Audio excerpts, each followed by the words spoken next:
All right, welcome back. We are Game 3001, that's Artificial Intelligence for Games, in the summer 2022 semester at George Brown, and it's week 10, part 2 of our broadcast and recording this semester, as we're doing our lectures after the lab portion. Last week we talked about decision making and decision trees, and I showed you an example of that. And this week we're talking about state machines. Lab 6, part 1 and 2 are both due this Sunday at midnight. So hopefully you've had a chance to take a look at the video I made with you guys on Tuesday. And you've got the starter and everything else that you need to submit your lab for Sunday. Remember that Lab 6 also has a part that you need to do on your own. So it's not just watching, but also a little bit of thinking in order for you to, to get full marks. 3% of it is on your own. 5% is stuff we've done together in part 1 and part 2. Assignment released and due. Well, this assignment 3 is due next Sunday. That's July 24th at midnight. It's quickly approaching. And I recommend, if you haven't had a chance to join groups A345, that group set, do so now. You'll have a chance to, start going. There's a lot of stuff you can do, like I mentioned last week already. You don't have to wait for the labs to give you hints on what to do. Okay, so there's a lot of stuff you can already start going with that's already been included in prior learning scenarios. Okay, so things that you've done with other classes and so on that are just kind of a foundation for what you're going to be doing for assignment 4, which is going to be due the second last week of class. Okay, so that's the stuff that's due. We're sitting at week 10. Next week, we're going to be talking about behavior trees, which is a more complex version in many ways of decision making with decision trees. And let's move on the next piece. All right. So again, the evaluation that we're looking at is for week 11, which is, again, just next week. It's worth 10% of your final grade in combination with the associated labs.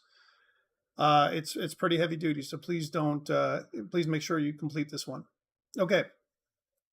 Any questions before I move on to the lecture content for today?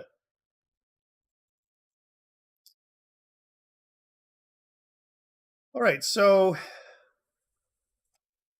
when we think about autonomous characters, they're going to be doing some kind of action. Like we mentioned last time, we talked about actions last week.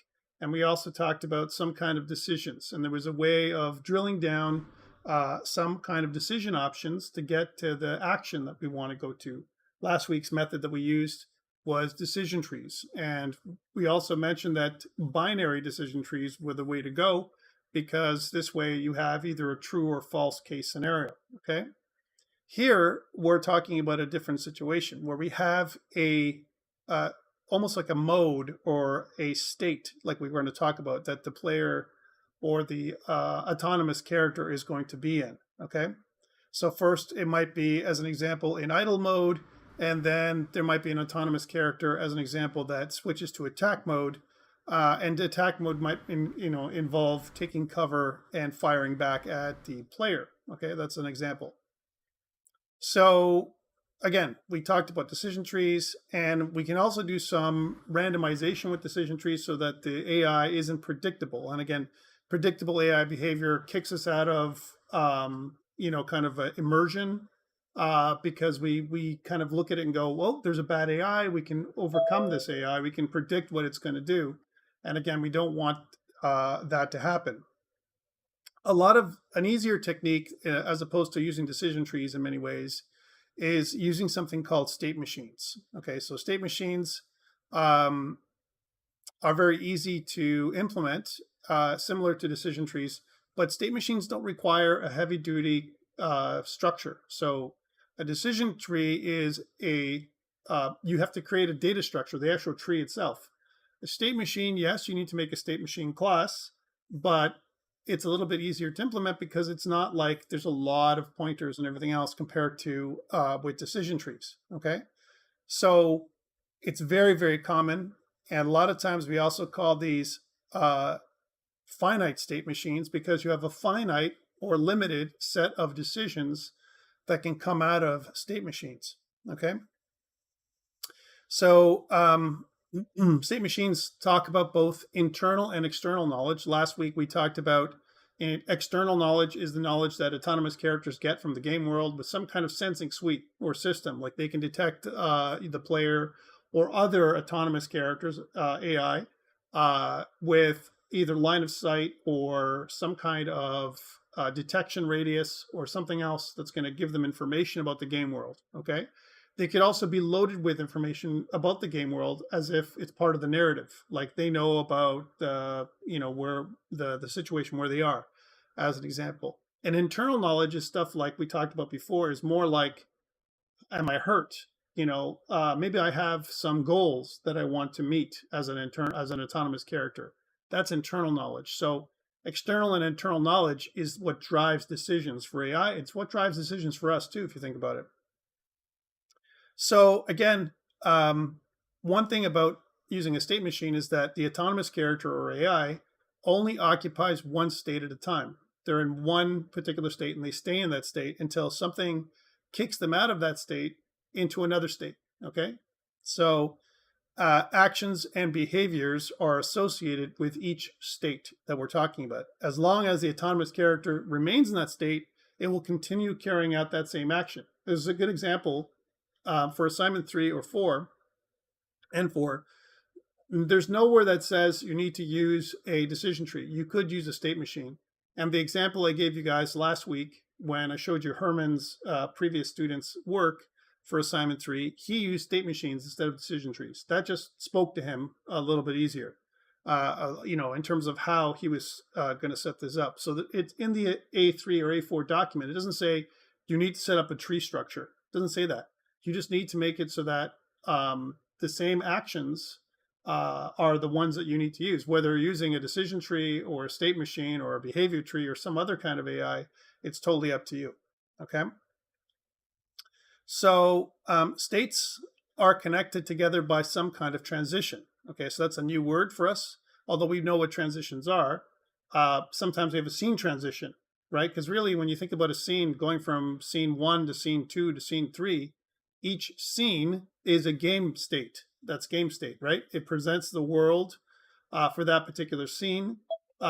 Sometimes we also call scenes screens. The first screen, the second screen, the third screen of a mobile game, as an example. And what we want to do is we want to move or transition from one scene to the other scene, right? And that transition could be just cut, you're in the next scene, or it could be some kind of fade in and fade out. That could be the transition effect, whatever you're transitioning to, okay? But sometimes also there could be some kind of transition to go from an idle state, as an example, to a run state. Maybe the character has to do something, or there's some kind of different animation or sound or something that's going to be shown during that time. Okay, or maybe before they, if they're in an idle state and they're going to go into a firing state where they're going to attack you, as an example, maybe they have to pull out their weapon. That is a transitional state where they're going to draw their weapon from the holster or from their back or something like that, and that is something that's going to be triggered by the autonomous character moving, let's say, from an idle state to an attack state or something like that. Okay. So there could be some transition. Each transition leads from one state to another, the target state, what we have to say, and each has a set of associated conditions. There's something that's going to happen. The condition is going to trigger the change. Okay, that's what's going to happen. Okay. So again, something's going to trigger it. We can also say that when a new state, has been triggered, it has fired, as an example, or been activated. Sometimes we say that the state has been activated or triggered. There's lots of words that kind of talk about the same thing, and it's good for you to understand or to hear those words and understand what is meant. Okay. When we talk about a state machine, it consists of these components. States which define behavior may produce actions. Okay, so that's one thing. State transitions, which are movement from one state to another. That's a transition, right? Rules or some kind of condition that's going to trigger the state, all right, or the transition. Okay, and then some kind of inputs or knowledge, whether it's externally or internally, that's going to use to kind of activate those trigger rules, whatever they are. Okay. A state machine must have some kind of initial state or starting point. So when you think about it, let's say we talked about assignment 3, the default state is the idle or the patrol state. We said patrol. So in assignment 3, your enemy is patrolling around the screen. And then the current state, which remembers, what happened in the last state transition. So I have a current state, and then I have a new state. So the initial state, the current state, there's a new state that I'm going to, some kind of transition. There might be some trigger. There's got to be some, a condition that's going to make things trigger. All these kind of words define what a state machine is. Okay. By the way, these states, we're talking about the state of a autonomous character. It could also indicate things like, okay, let's think about other states that are more passive. Okay. So an autonomous character gets hit. You hit it with some kind of weapon in the game, right? Internal knowledge, they know now that they've been hit, right? And maybe there's a condition or a rule that says, when I get hit, I'm going to go behind cover. So that's the rule triggers the state change. I'm going to move from a combat kind of state. Let's say I'm in range combat, and I'm going to move to cover. I need to move. I'm going to transition to that somehow. And I'm going to do that because I've been hit. That's the condition that's triggered the state change. Okay. Questions around this? This is kind of fundamental, and I think it's pretty straightforward to figure out. Let's also think about a scene change. A scene is the state of the game, right? So I'm going to go from the start scene to the play scene to the end scene, like we've done before. The thing that's going to trigger the state change is going to be a button press. The button press is going to trigger the transition from the play scene or the start scene to the play scene. That kind of idea, okay? State machines, there's a couple things we have to note when we draw up a state machine. Usually the black circle like this with the arrow indicates the initial state. Okay, that's what it talks about. And then we have these arrows, and these arrows indicate what other possible states can be transitioned to from that initial state. So a good example is this is a directed graph, right? If you think about it. And the directed graph, it only points in the directions that are allowed. For example, you can see that when I'm on guard, if this is the graph, if the guard sees a small enemy, that's one trigger or condition. And then there's also see a big enemy. Which one do I see, a small enemy or a big enemy? If I don't see any one of those, I stay on guard. That's what I'm going to keep staying in that state. I'm not going to change my state, right? If I see a small enemy, I'm going to go transition to the fight state, okay? Now notice when I'm in the fight state, there is only one other possible state I can transition to, which is the runaway state, which is kind of funny in this little diagram, right? So I can only either fight or run away. That doesn't mean there's no way I can go back to on guard. This is kind of like a killer guard, right? I'm going to either run or fight, and if I'm losing the fight, I'm going to run away. But what happens if I've killed the player or another non-player character? Well, I'm going to keep in fight mode, which doesn't make any sense, all right, if you think about it. There should really be another transition to go back on guard, or some other transitions, some other state to go to from fight other than just running away, okay? Okay, here's another one. If I'm losing the fight, I run away, and if I'm able to run away successfully, if I've escaped, then I go back onto guard, in guard mode. So the only way I can do is if I'm losing the fight and I run away, which is kind of funny. But this idea, this graph is very simple, right? And when you look at it, because we're going to describe, kind of our state this way, you should kind of understand what it means by now. Okay, so again, states are shown as curved corner boxes, transitions are arrow lines labeled by the condition that triggers them, and conditions are contained in square brackets. A solid circle is the initial state, okay?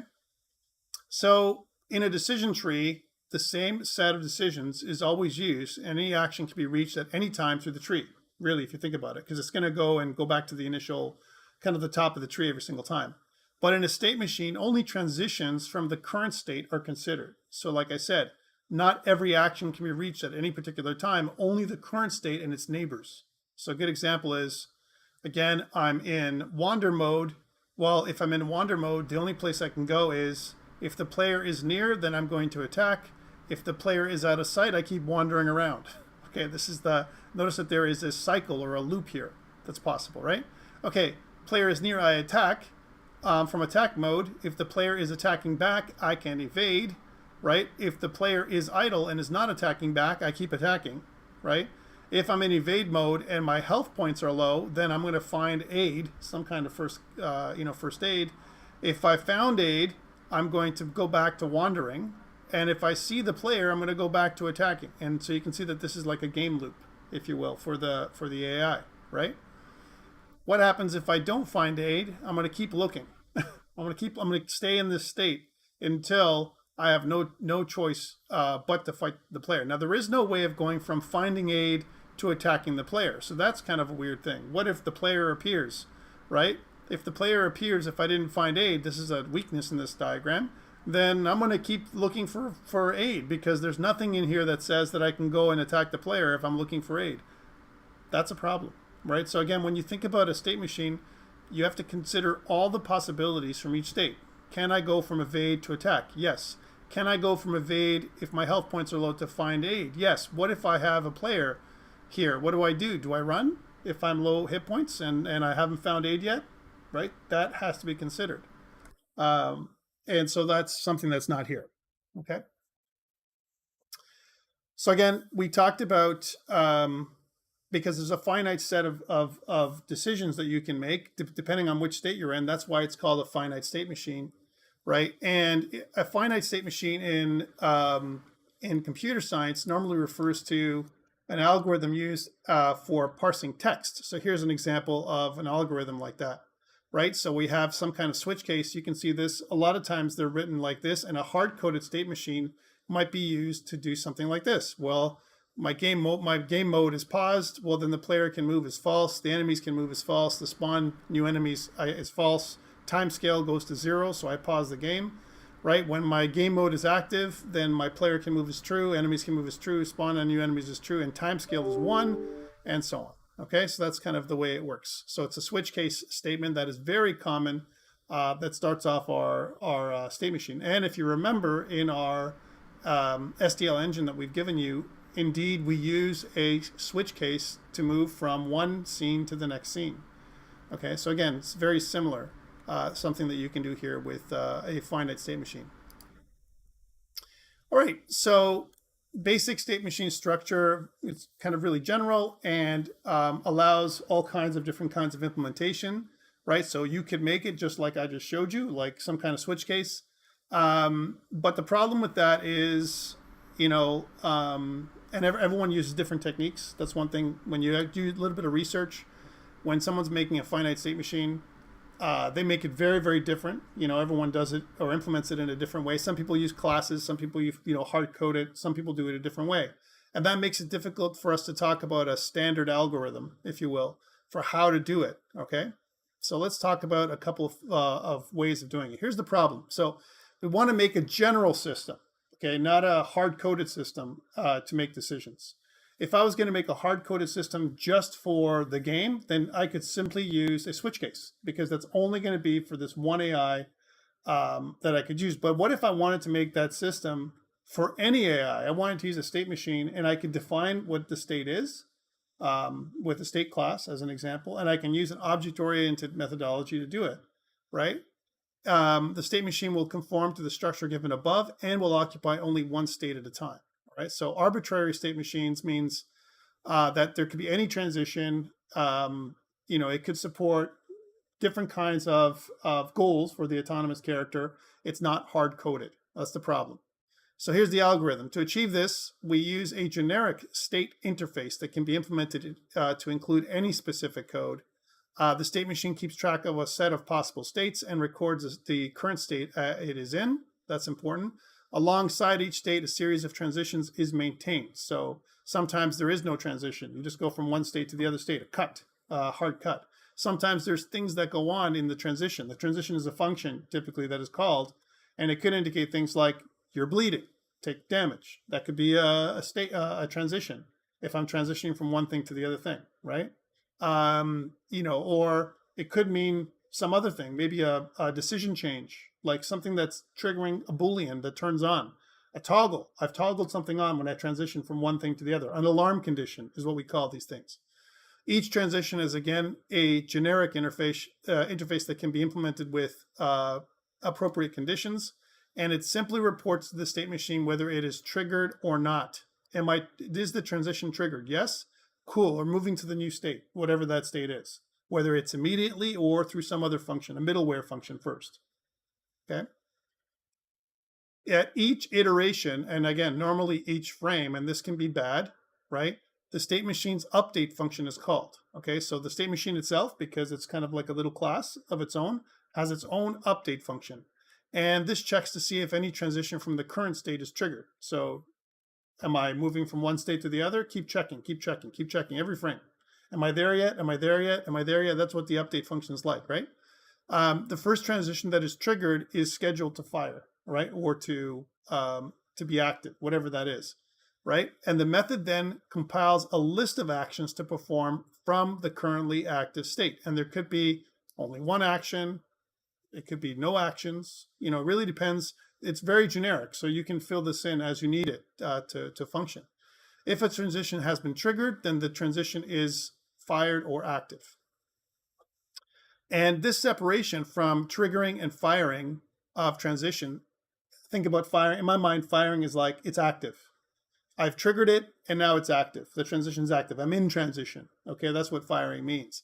Allows the transitions to also have their own actions, like I said, and those actions can be internal actions, something that happens with the AI, or external actions, an animation that you're going to see, a sound effect, something else.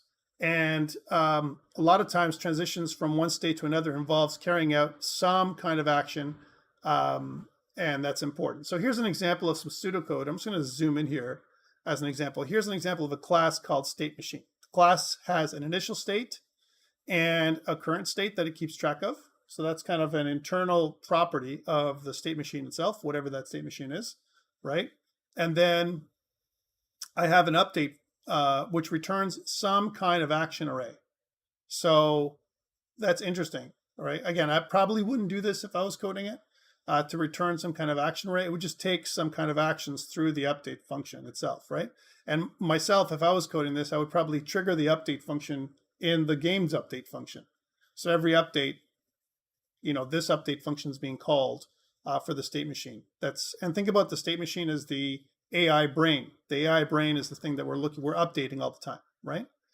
So again, and then we're going to do this. We're going to say for every transition in the current state, whatever the current state is a class of its own. Okay, so state machine is the class that contains states. States would be a state itself is its own object, right?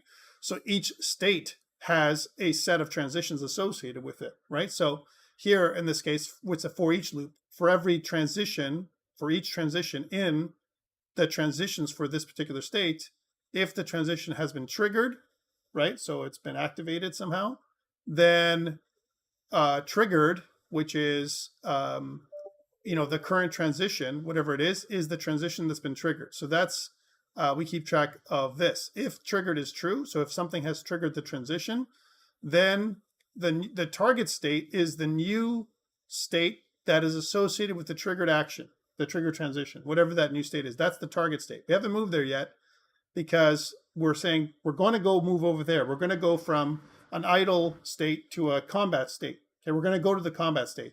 But before we get there, we want to set up a series of actions that we're going to initiate or activate. Okay. So in other words, the actions, remember actions up here, actions is when it comes to actions is an array of potential actions. That's what it is. Okay. So I get a series of actions from the current state, whatever they are. Maybe it's one action, maybe it's 0 actions, right? Or maybe it's 10 actions. You don't know what that state's going to be. And then what I do is I add on, let's say I add a bunch of these actions on there. And then notice that you can have exit actions. So when I'm leaving the current state that I'm in right now, I can have an action, a transition action. So example, if I'm going from idle to run, is there some kind of state that something I need to do before I go from idle to run? Okay. Well, no. But what if I'm running and then I want to go back to idle? Well, maybe I have to slow down. Maybe I'm going to show an animation where the character is slowing down. He's like, kind of, he's not running at full pop. He's kind of he has another animation that shows him kind of slowing down, a slowing down kind of animation. Or maybe we're modifying the speed of the animation or something like that. That could be an exit action from going from a full out run to an idle, okay, as an example. And then maybe there's some other action that I'm going to trigger, itself. The actual transition itself has an action that needs to be triggered, as an example. And then there's some kind of entry actions. If I'm going in from a full run, to an idle, maybe I gotta, do something, as an example. Or maybe I'm running and maybe a state might be something like I'm running and I have a weapon in my hand, okay? And then there's no more enemies. So I'm running, but I want to go to an idle mode, but I have a weapon in my hand. So I got to put that weapon away. That's an exit action, right? Plus I'm slowing down, right? And then I'm going to go into idle state again, as an example, right? So these are all things that you can kind of program in. And that's why the state machine structure is recommended, because it gives you flexibility when it comes to building in your actions, as opposed to making it hard-coded. Hard coding is bad, okay, typically. Okay, so again, we talked about the state machine, this part, but state machines have a bunch of states. Each state has actions associated with it, an array of possible actions. It could be one or more. Okay, as an example. And another thing might also have an array of entry actions. It could be one or more entry actions. So example, if I'm going from a patrol state, where I don't have my weapon out, to an alert state, maybe the alert state means I got to take my weapon out. Okay, so I unholster my weapon and I carry my weapon now. And I'll have a different set of animations I got to play that are associated with me doing that. Okay. There's different kinds of states. Maybe I'm patrolling with weapon. Maybe I'm patrolling with no weapon. Maybe I'm creeping where I've heard something, and you know what? I have my weapon out and I'm crouching while I'm patrolling. I'm trying to make sure I've heard something for sure. That's another state, right? So it really depends on which action I'm going to show. That might be an entry action that I want to do. I pull out my weapon, as an example. An exit action is, okay, I thought I heard something, but I guess, they've gone away. Sorry, Skyrim. I'm always thinking about Skyrim. I guess they're gone now. I guess I didn't hear anything, even though I got an arrow on the head, it doesn't matter, right? I'm just going to keep putting my weapon away, right? So the exit action might be, okay, I'm going to put my weapon away and go back to what I was doing in the scene, right? And then, the transition has one or more transitions that are possible that are connected to this state, okay? So the transition itself is going to have a number of them. Remember, so in here, we're going to go for every transition possible. And again, if I loop back, that means there's going to be a directed graph that says, look at both transitions. There's an arrow that goes this way and an arrow that goes back here. Let's check to see if any one of these conditions has been triggered. That's what we're really checking for each transition. Okay? So that's what's happening here with this, with these data structures, right? So again, each of the get actions methods, whatever action is, whether it's entry, exit, or the actual actions associated with that transition or that state, is a list of actions to carry out. Okay, a list meaning some kind of array of actions. Okay, so that is something that we want to talk about. And so we talked about 3 data structures, right? The state machine, the state, and the transition. Each transition is also a class, an object. So it has a function that basically returns a Boolean, true or false, if it's been triggered or not, okay? And we check to see if it's been triggered based on a condition, whatever that condition happens to be, right? And then there's another function that's whatever the target state is the one that we're going to return from this transition. So the transition is going to have some kind of target state. Okay. So if I'm moving from idle to patrol, as an example, then the target state is patrol, right? If that's my transition. Okay. And then some kind of actions associated with this transition. Okay. So that's kind of the way it works.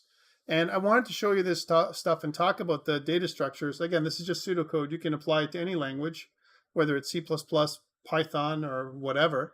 And it doesn't matter because the ideas are the same.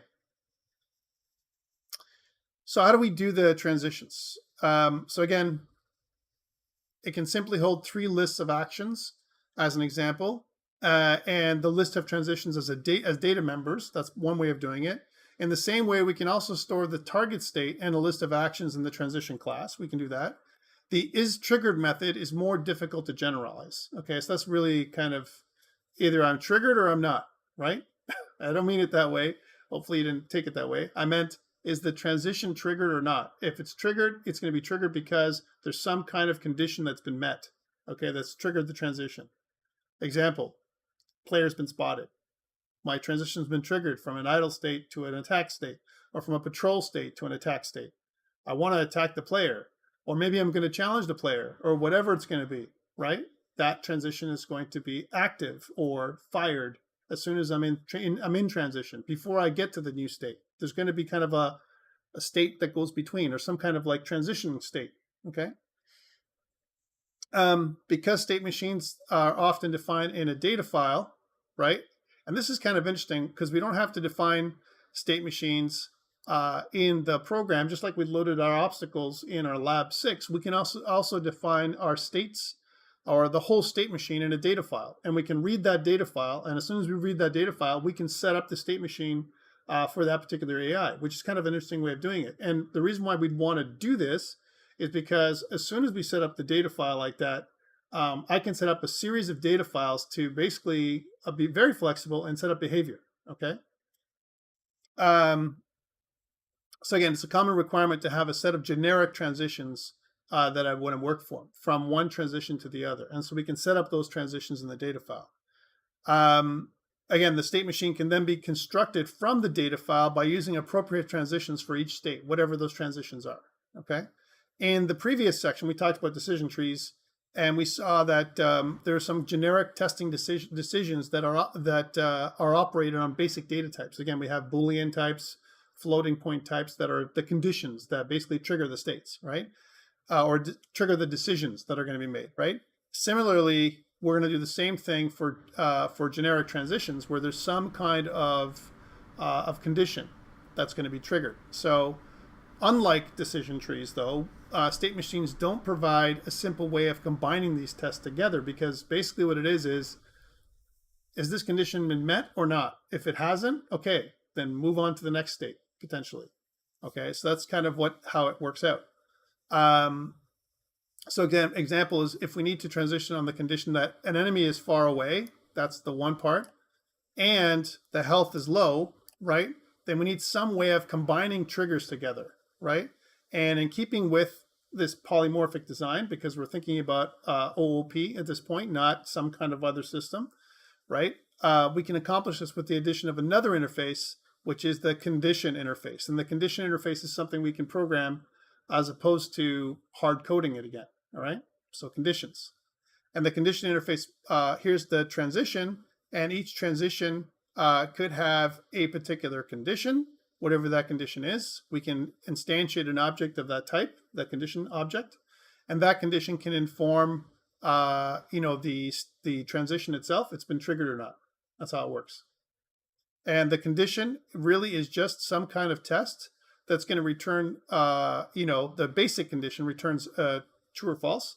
However, what we can do is we can extend the condition and create a float condition or some other condition where we have a minimum, maximum value, or a range of values that we're looking at to make that test value, validated, okay? And here's an example of and conditions, not conditions, and or conditions. And each one of these condition classes extends, or when we say extend, we inherit from the condition superclass. Okay, that's how it works. Okay. So again, we can get a lot of sophistication on the type of condition itself that we want to create. So that thing is where my health is low and the player's far away. Well, then I'm going to try and heal myself.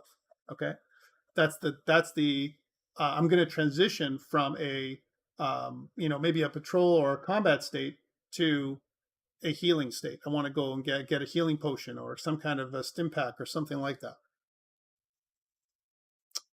Let's talk about some weaknesses. So we talked about really good stuff. It's flexible, right? A lot of flexibility, lots of method calls, that we're going to be using for this. And that's kind of a negative, right?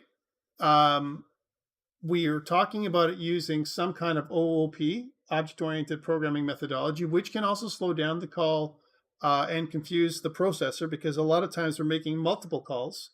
Calls means like function calls we're talking about, right? And all this adds time, which could make it unsuitable for use in every frame. If I'm kind of looking at it every frame and I'm doing lots of calculations, or have lots of autonomous characters in the scene at the same time, it can kind of weigh down the machine in terms of processing. A good example of this is if you played, any kind of battle simulator, as an example, and you can download some stuff from from Steam, the totally awesome battle simulator or whatever it's called, which is kind of really cool. And the great thing is if you put a lot of autonomous characters in at the same time, it totally bogs down your system, because a lot of calculations are being run all at the same time with many, many autonomous characters happening. So OOP, object-oriented programming, which we've been talking about maybe this semester and other semesters, is nice. It's easy for students to learn about, but a lot of times there's other structures that might make finite state machines work a little better, a little quicker than using an OOP approach. Okay. However, one good thing about this is modern hardware can really deal with a lot of complexity. A lot of times, also, when it comes to doing calculations, we can offload a lot of the computations to a compute shader on a GPU. So we can do a lot of other calculations, and we can use the processor or the hardware. If you're a smart developer, you can really use the machine itself to do your calculations and to improve performance. Okay, so that's kind of one way we can think about this. A lot of times also we can use a scripting language, to help us improve, calculation speed. So we've talked about a generic state machine so far, and I've also mentioned that it could also be done hard-coded, because remember we said that there's not just one kind of, default way of doing state machines. A lot of people do things in different ways, right? So a lot of times, almost all state machines were hard-coded. Hard-coded means I'm going to make my state machine different for every autonomous character. If I have 10 different AIs, every AI's state machine is going to be coded differently, right? And there's going to be some duplication. That's the problem with hard-coded state machines. It's becoming less common now because game engines have tools to help us out, especially visual tools.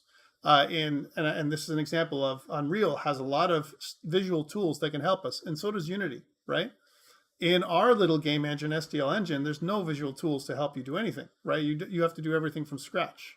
Although I have to tell you that Alex and I are working on a visual tool set to help you put together a decision state for whether you're using decision trees or state machines or whatever, and actually save it to a file, which is kind of neat.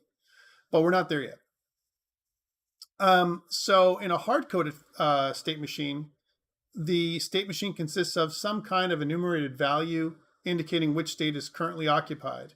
And here we've combined, kind of everything into this one example. So could you write your assignment 3 and assignment 4 in this way? Yes, you could.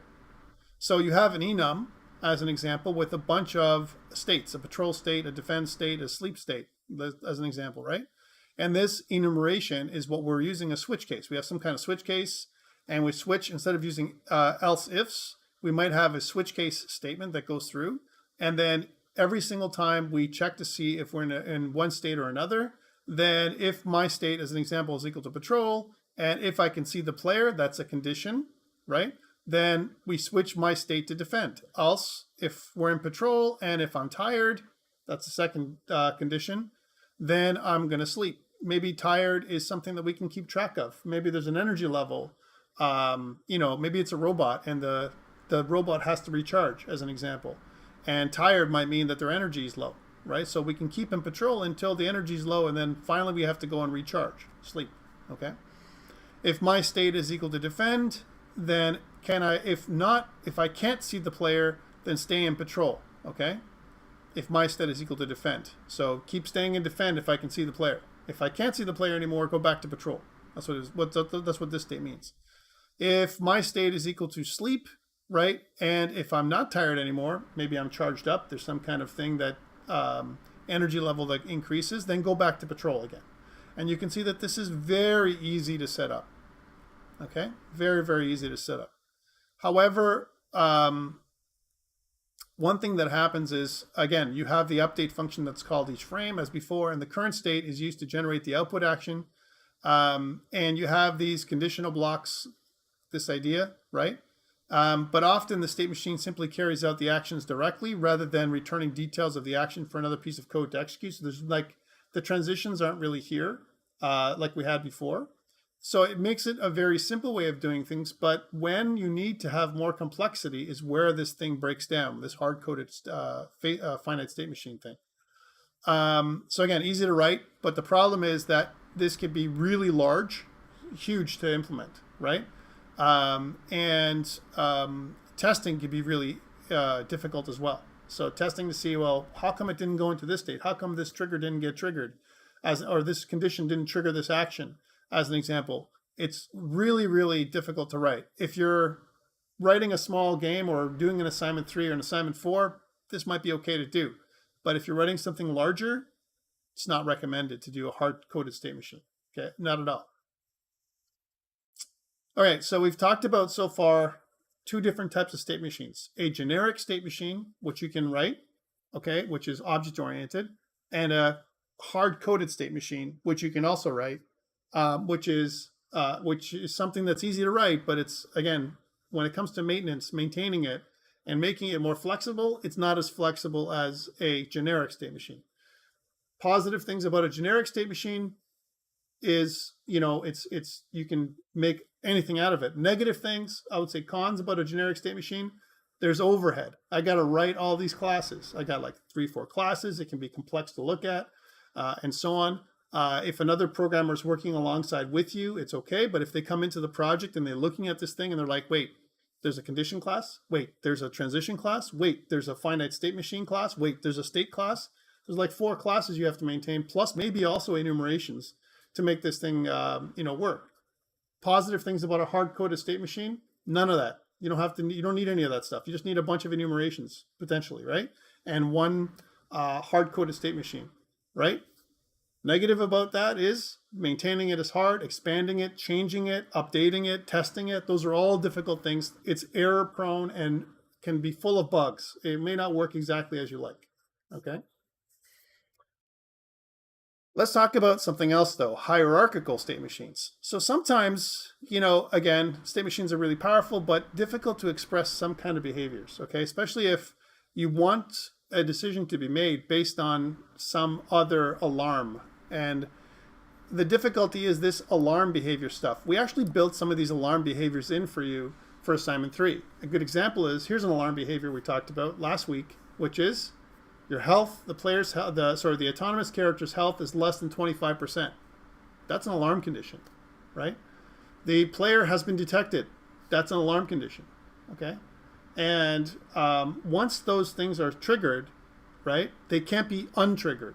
They're triggered and they stay that way forever. It's almost like a Boolean, a toggle that goes on. The player's been detected, okay? The player's going to stay detected forever. They're not going to not detect the player anymore, right? In our particular example, player's been detected. Unless I kill the player, right, the player's always going to stay detected, right? So it's an alarm condition. So how do I deal with that, right? So again, we can kind of do something like this. So here's a robot. So they give this example here in the book, a service robot that moves around a facility cleaning the floors, okay? it has a state machine allowing you to do this, right? It might search around for objects that have been dropped, pick one up when it finds it, and carry it off to the trash compactor, right? And this can be simply implemented using a normal state machine like this. Okay, so again, I'm searching, trash is seen, head for trash, as an example. If I've got the item, as an example, I pick up the item, I head for the compactor, right? And once I've head for the compactor, trash is disposed of, I go back to searching for more trash. And it keeps on doing this game loop over and over again, okay? So again, I've seen trash. If I don't see trash, then I stay in here. Notice that I'm never going to come out of searching unless I see some kind of garbage on the ground that I got to pick up. Okay, that's what it works like. I'm going to keep going to the trash until I get it. Okay, this is a possible problem too. What if I can't get it somehow in the game? It could cause an issue. But let's suppose I always can get the trash. Okay, when I come near it, I collide with it and I pick it up automatically, right? And then I head for the compactor. Very, very simple in terms of state machine. Okay, but unfortunately, the robot can run low on power, like we talked about, this sleep state, right? And the running low on power is an alarm condition, okay? So regardless of what it's doing at any time, it can run out of power. I can run out of power during the searching phase. I can run out of power in the heading for the trash. I can run out of power for heading for the compactor. I can run out of power any time that from any state. That's an alarm condition. If I can go to transition to this one state from any state, that's a bad thing. How do I code that? So if that's true, then what we want to do is we want to have some kind of alarm mechanism. But if we have an alarm mechanism, imagine if I had an alarm mechanism for that's built into each state. So let's go back and redraw this. Search, here's an alarm mechanism. If I'm low on power, go there. Head for trash, if I'm low on power, go there. Head for compactor, if I'm low on power, go there. They all go to this one other state that's not drawn here, okay, as an example. Okay, and what do I do when I'm low on power? Okay, I'm low on power. Well, guess what? I got to do something. So I got to go power up. So I'm going to go and transition to the power up state. Okay, I'm powered up now. Now I got to go back to the state that I was in last. Well, I saw trash. Am I going to go back to the search state again, or am I going to go back and pick up the item that I saw before I ran out of power? Problems coding it, more complex, right?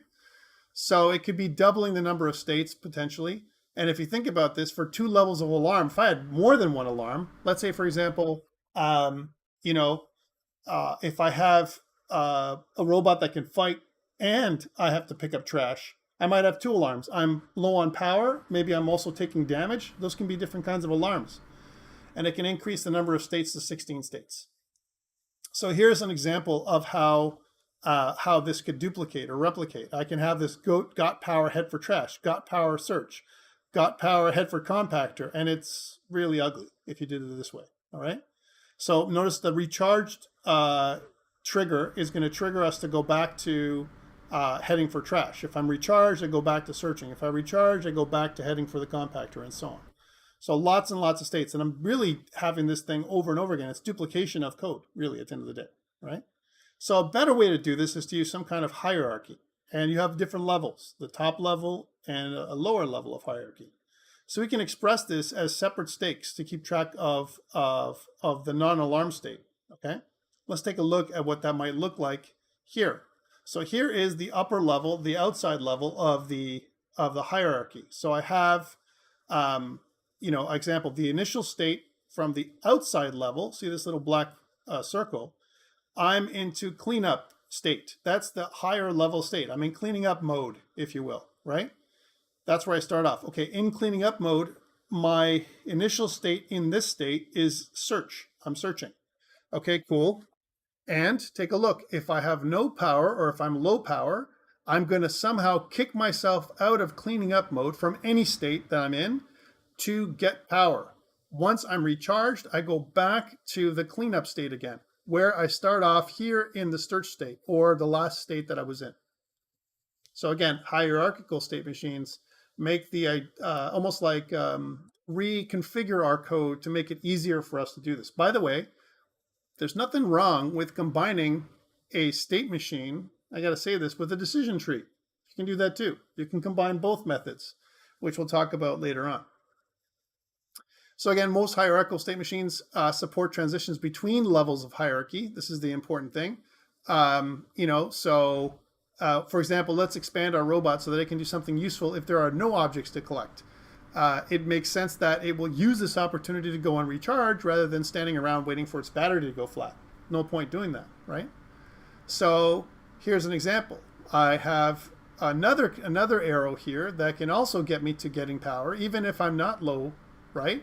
If I haven't detected, if I've searched around for a while, as an example, and I haven't found anything for some length of time, well, I'll go back and get power first. And when I'm recharged, then go back and look around again. So don't wait till I'm low on power. Go through the entire complex. I've looked at the entire building and there's no trash. Go get power. And then wait until I'm powered and go back out there and search again, which is kind of another way of doing things. So here's the problem. I want to implement a state machine system, a subsystem that supports hierarchical state machines, and we want transitions that pass between different layers of the machine. How do we do it? And we need some kind of algorithm to go from one to the other. Sometimes we use recursive algorithms to get this done, but we can almost have like a higher level state machine and a lower level state machine. And it's just another way of kind of coding this up. I'm not going to go through the pseudocode with you here, and I didn't include it in the PowerPoint slides. But what I wanted to talk about here is, that this idea of a state hierarchy where the state A is the initial state that I'm going to be in, okay? And state M and L are the upper level states, okay?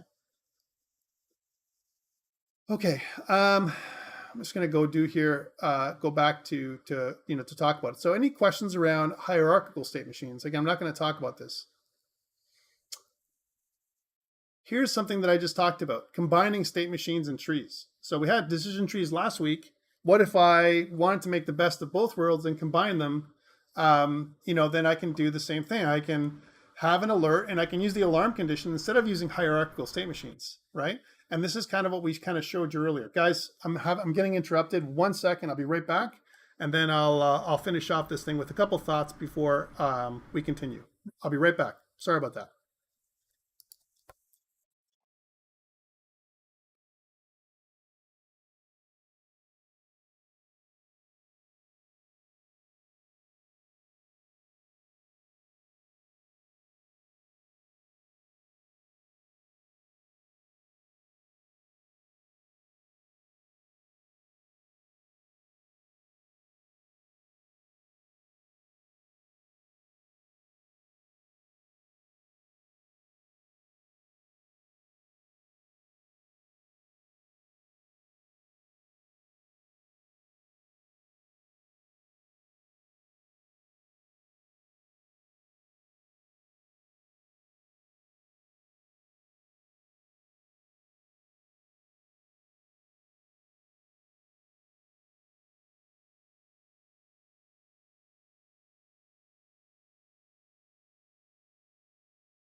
Sorry about that.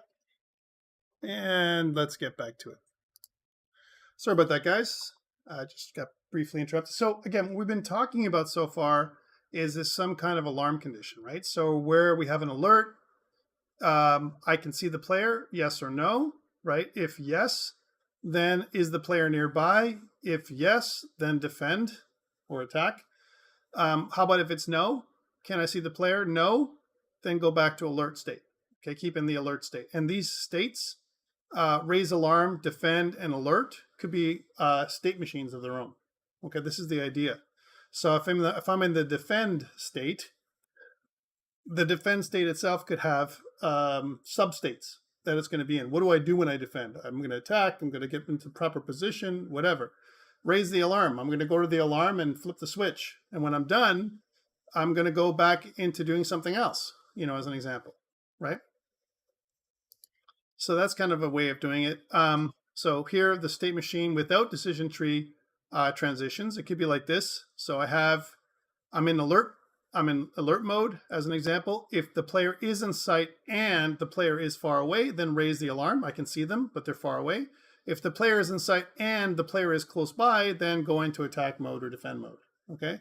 So again, these, options here, right, are going to transition me from this state into another substate, whatever it's going to be. Okay. So kind of an interesting way of using trees and state machines together. All right. All right. Questions around state machines, hierarchical state machines, alarm conditions, hard-coded state machines, generic state machines. We've talked about all kinds of different ways, and these are just other options for you to use when you're making decisions for your autonomous character. Let's do an example.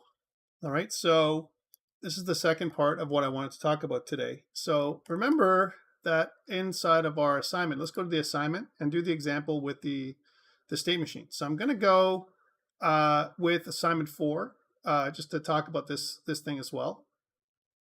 And I want to see if you and I can make a simple state machine together, right, with assignment 4. Now, again, just keep in mind assignment 4 is the second last week of semester is when this is due. And let's think about what it can do. So one possible way of starting this off is having a series of actions that the AI can take. Let's do that. So I'm going to do this here by using a separate slide. So here's a new slide that we're going to have, and we're going to say possible state machine, if I can spell possible. Oh, God, it's one of those days. For assignment 3, assignment 4, we'll say, okay? So how does this work? Well, we need to have some boxes. So here's the first box, which we'll make, and we'll give it, if you double click on, I'll get rid of this for now. If you double click on the box inside, you can add whatever you want. Try this with your own PowerPoint deck if you want to. I'm using PowerPoint because it makes it easier for us to do stuff.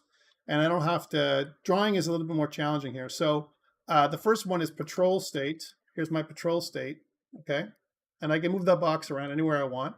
Let's change the color, so we'll make it a little bit more bland. Here's patrol, all right? And one thing is, once you've made a box in PowerPoint, you can do whatever you want. I don't want that. I want to use some kind of Calibri. I think Calibri might be better. So you can see that's a little better. There it is. There's patrol state, okay?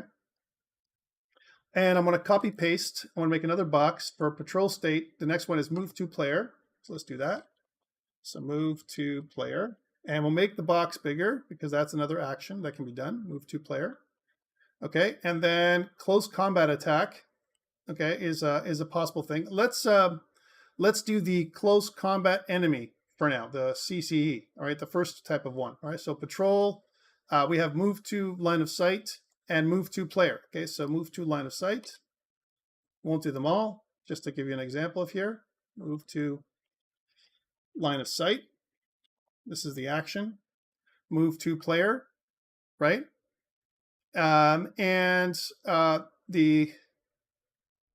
Is within close combat distance is a condition. So is line of sight, and then the close combat attack is the other one. Close combat attack, right? So again, close combat attack. We'll say this. just to keep it the same, right? Close combat attack is an action, right? And the other one is flee. Okay, so here's the flee action. All right, so let's think about what this does. Let's go through it. So starts in patrol action. So this is, if we're going to draw it, let's draw it like we draw the pseudocode. So again, we make a little circle, right? We want to make it black, and we want to make a transition line that goes from the entry action to the patrol action. Let's make that line is black too. There we go. So patrol action, that's the first one. And it says that, okay, and continues this action until they have detected the player either from line of sight or the player is within detection radius. Okay, so I've detected the player somehow, all right? But I don't have line of sight. So, okay, that's interesting. So how do I put that transition in play? How do I code that one? And when I do, depending on what I have, the player's been detected, right? The player's been detected. So, okay, so that could be a condition that comes out of this thing. So the brackets that we're going to put in here. So again, if I double click on this, unfortunately, we can't do it that way, but I could add a thing here that says player detected. Okay, so here it is. So here's the player detected. And we'll put this in square brackets because that's the thing that happens. The player is detected somehow, right? And there's two options. The player detected, right? The player is detected, and I have line of sight, and the player detected, but the player does not have line of sight and is in the detection radius. Okay, so that is something that we can talk about. Let's make this a little bit smaller. So here's the player detected option, right? Player detected with line of sight. So player detected, line of sight. Okay, and we'll make this a little larger. That's one possible action. We do something. And then player detected, no line of sight. So let's make another thing here, another line, right, as a possibility. I have to do that. And we'll do the same thing. We'll copy paste this one, copy paste. There we go. And we'll just rotate it so we can make it look a little nicer. And you tell me if this makes sense to you. What are we? There we go. And we'll make this detect as well. Okay, in this way, there we go. Player detected, we'll say radius. So it's in the radius, okay? So those are the two options. And those are the two triggers that are going to push us out of patrol action, okay? If the player is in the radius and they do not have line of sight on the player, perform the move to line of sight action. So move to line of sight is what we're going to do there. So this is the move to line of sight action. Okay, cool, right? And if the close combat enemy has line of sight, go to move to player action. So this is the other action that we're going to do. So move to player action. Okay. And if the close combat has line of sight and is within close combat distance, right? So now I move to player action. That's the next transition, right? So those are the options, right, that I want to have, right? So move to line of sight. It's going to take me back to patrol action until I see the player. If I've seen the player, if I have line of sight, then I move to player. So that's going to be player detected, and that's the same condition that I'm going to have here. So I'm going to move this here, and we're going to just transition this to this a little bit. All right, just to make this little funky thing happen. And let's just change this to black again. All right, so this is the same condition. The player detected and has line of sight now. That's going to turn on. This is the same condition that's being triggered, okay, here. And we're just going to make this just a little bit down here, move this down here, and move this over there just so that we can fit everything. And you can see how we're going to start having the same, some of the same stuff here. So here is the other way we can draw it, okay? So, okay, player detected radius, move to line of sight. Player detected line of sight, move to player. Player detected line of sight, move to player. From either the move to line of sight action or from the patrol action, I can move to player. If I'm close enough to the player, I'm performing the close combat attack, right? That's what I'm going to do.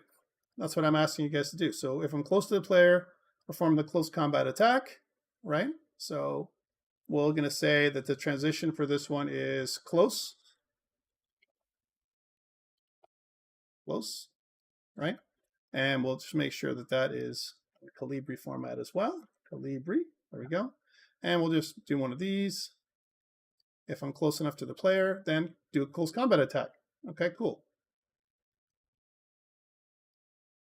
All right.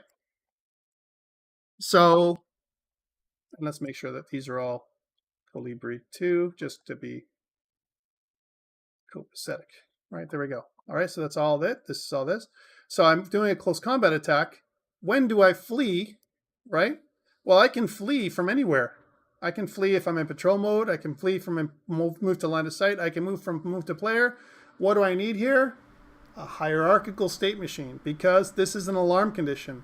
I need an alarm condition to flee. Why? Because it says if the close combat's health drops below 25%, they will perform the flee action. Guys, I'll be right back. Again, I'm being interrupted one more time. So sorry. And we'll do the next one after this. So I want you to think about this, how this works, and it's not so bad.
Okay.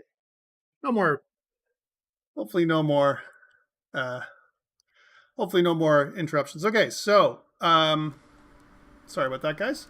So I want you to think about this. This is not that difficult to kind of take in, right? Let's. I'm just going to move this whole thing down over here and just make sure that these things connect, so we can make them a little nicer, and just realign this thing a little bit. But this is okay. But the problem is the alarm condition. We don't want to duplicate the number of states here, so it makes sense that we create a hierarchical state machine based on this and this. Similar to what we saw with the robot idea. So what we want to do is group all these together, right? So we can do that here in PowerPoint by just selecting all this, right?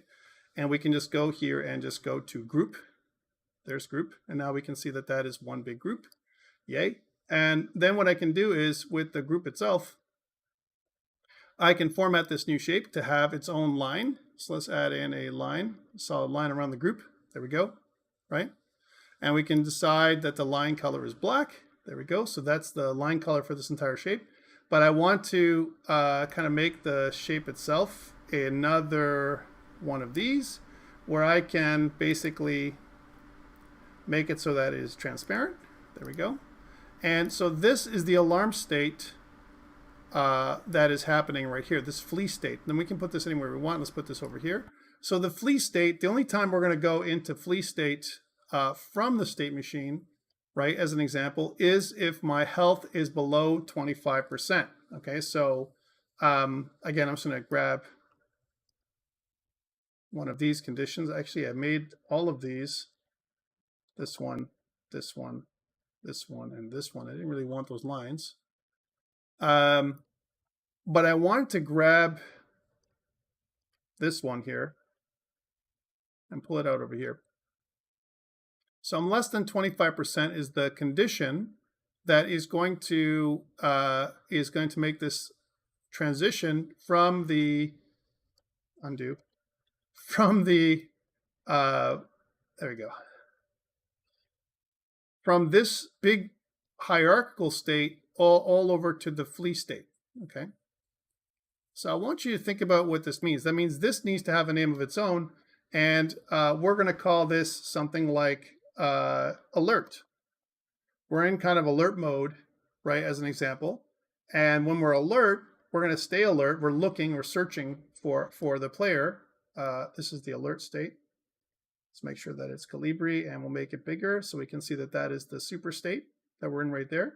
And this is the flee state, and it's not players detected. It's when the health is below 25%.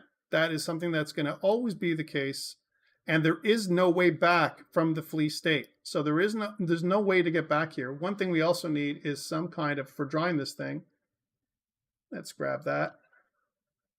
We also need a initial state for the hierarchy to happen.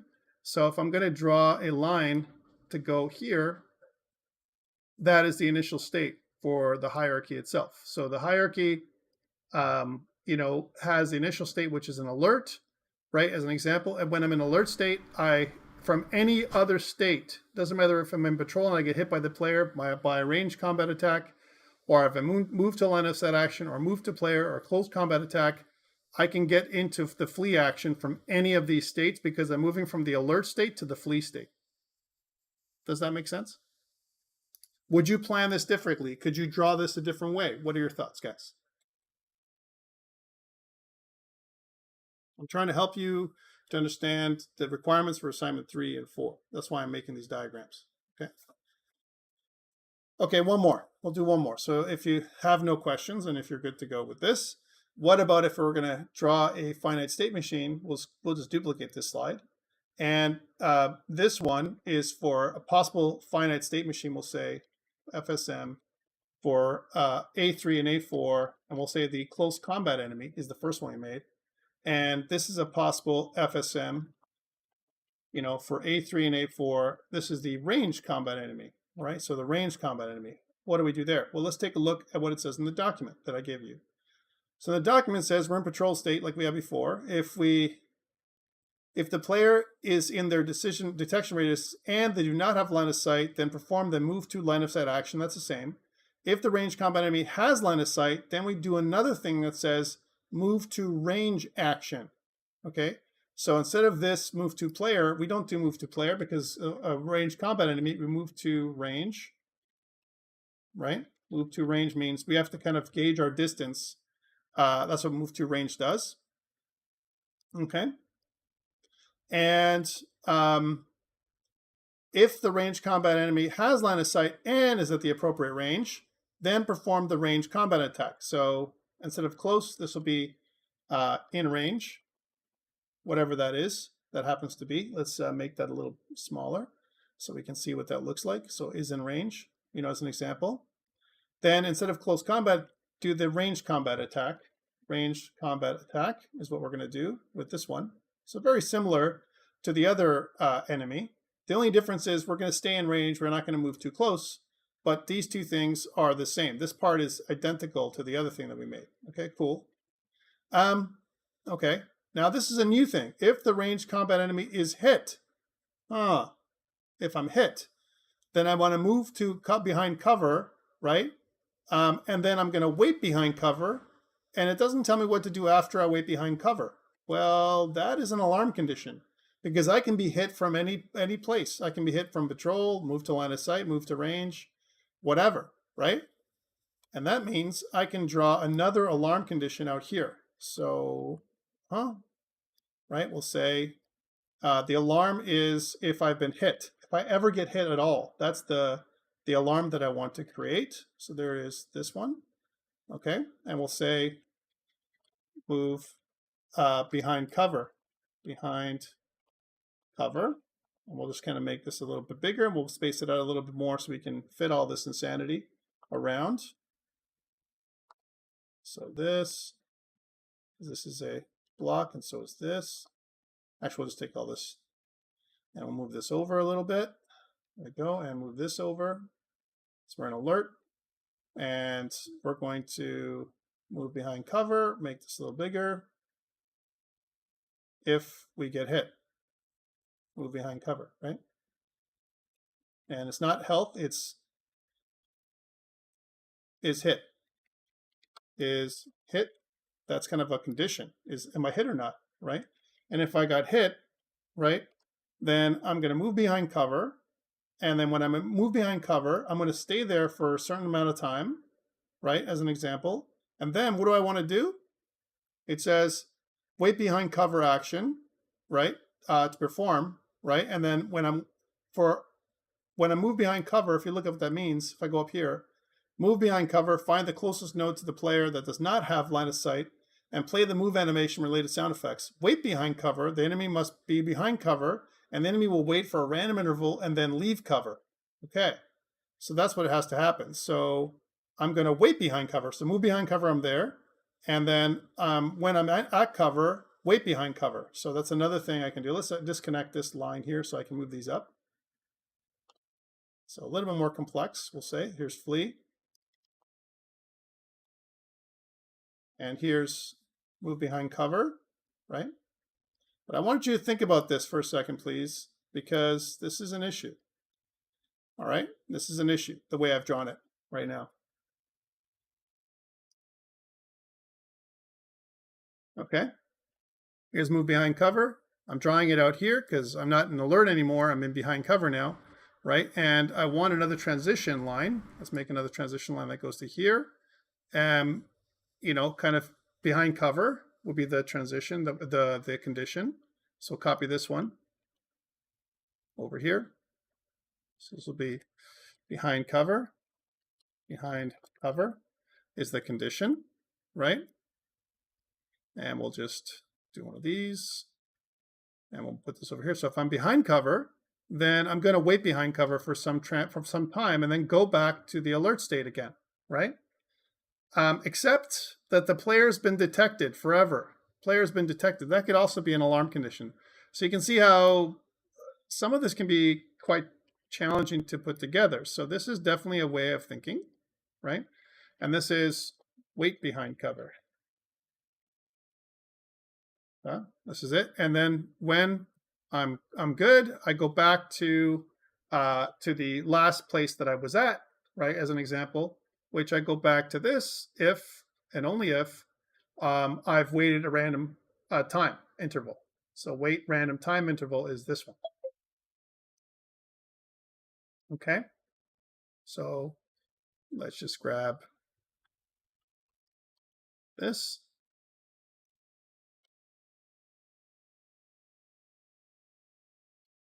Random time has elapsed. All right, that's what I want to do. Some random time has elapsed, whatever that time is, we don't know, right? And once random time has elapsed, I'm going to go back to the last condition I was in. Okay, is this accurate? What do you think? Is there a problem that you can see here with this one? For the remote ranged combat enemy, is there a problem with this one? Eric says no problem.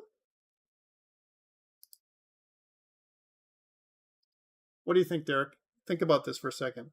Here's the question, and I'm going to leave you with this thought and see if you guys can put down a different map together than this one. And I want to talk with you about it, let's say in the lab next week. All right. Can I be hit if I'm behind cover? Well, if I'm hit, then I stay behind cover, right? So here's a problem, right? If I'm hit and I go less than 25%, then from any one of these, from behind cover and wait behind cover, then I can go back to flee, which means that this is another hierarchy. It doesn't belong the way it is right here. It is another hierarchy, and which is within that can be affected by flee. And so this is something that should be combined together in another part somehow. Okay. So things to think about. That's why I drew these things out. But the idea is that it's very different the way it's been organized in decision tree. Guys, that's all I wanted to cover today. Remember in lab, what we did was we cleaned up the play scene and we did all this stuff.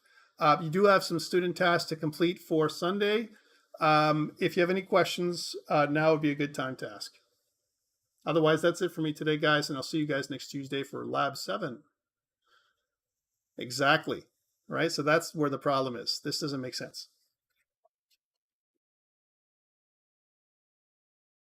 Okay, guys, thank you so much. That's it, and good luck. I want you to think about this problem and see how you can reconfigure it. I'm looking forward to seeing some solutions from you on Tuesday. And again, there's no marks associated with this thing, but I want you to think about it. If you were going to do a state machine, what it would look like. That's it for me, and I'll see you guys next Tuesday. Thank you so much for staying around, and I'll take any questions that you might have. Thank you so much.